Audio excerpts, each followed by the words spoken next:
Amendment to previous statement.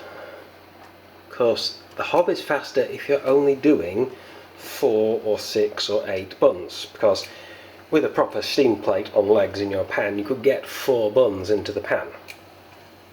1, 2, 3, 4. With the current setup I can do them 3 at a time, so that bubbling sound to the right is, this camera only has one microphone, it won't be to your right, to my right anyway, is the high oil batch of 3 buns,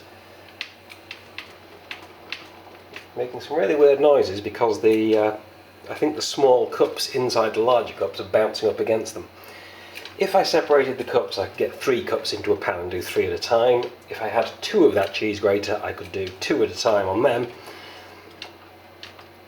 As it is, I'm doing 3 in 2 pans, whereas of course I can do 24 at a time in the oven. So these are out of the oven. This is the low oil recipe, this is the higher oil recipe, and I haven't tasted the difference yet, but they don't look all that different. They seem to be cooked alright, they look fine, and they're not dried out and crumbly this time, which is interesting because this is the same recipe as I used last time. I didn't leave them to rise for as long, maybe that was the problem. And these, the 2 steamed low oil ones. 2 out of 3 because I've eaten the other one already. Wanted to make sure they were good, you know. So, one other note, the cheese grater, yeah, it cooks them, but of course if you lift it out of that muffin tray, where if it's been rising in the muffin tray, the top of it has dried out and formed a crust. The underside is still sticky, there's still tiny amounts stuck to the muffin tray, which is annoying. If you put it sticky side down on a cheese grater, it's going to stick to the grater surface as well. Unless you want to shred your lifter trying to scrape it off that, you're going to be leaving dough on the cheese grater. So probably the cheese grater is not the ideal choice.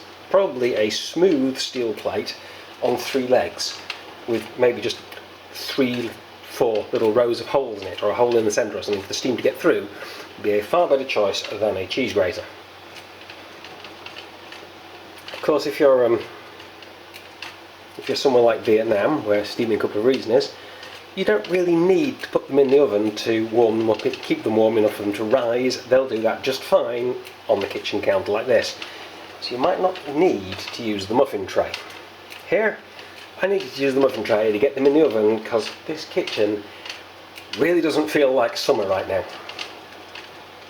It's getting very loud. I'm sure it's fine. Anyway, I'm going to eat these now, so good night.